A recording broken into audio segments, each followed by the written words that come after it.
رجب المرجب کی 27ویں شب یعنی شب معراج میں عبادت کرنا کیسا ہے اور اس کی کیا فضیلت ہے؟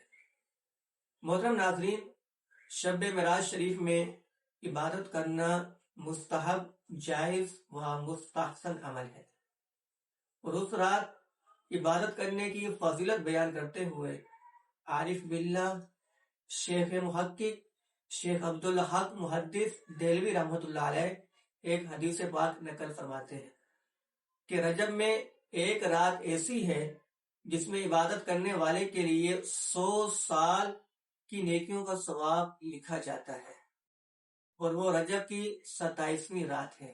سبحان اللہ۔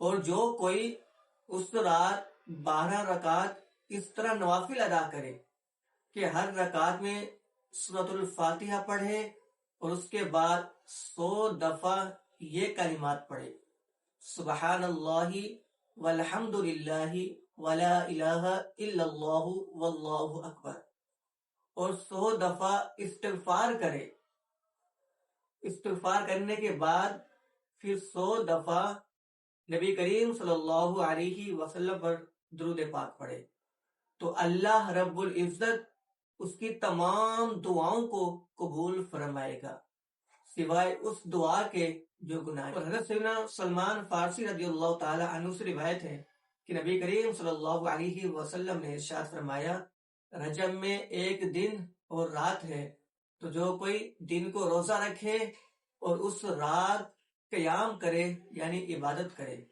تو گویا اس نے 100 سال کے روزے رکھے۔ سبحان اللہ۔ اور وہ 27 رجب ہے۔ بحوالہ شعب الایمان باب الصیام۔ تو محترم ناظرین، شب معراج شریف میں رات کو جاگنا، عبادت کرنا، ذکر و اذکار کرنا، تلاوت قرآن کرنا، محافل سے جانا، نیاز کا اہتمام کرنا، اور نبی کریم صلی اللہ علیہ وسلم پر درود پاک پڑھنا، اور صبح کو روزہ رکھنا، یہ مستحب ہے، جائز و مستحسن عمل ہے۔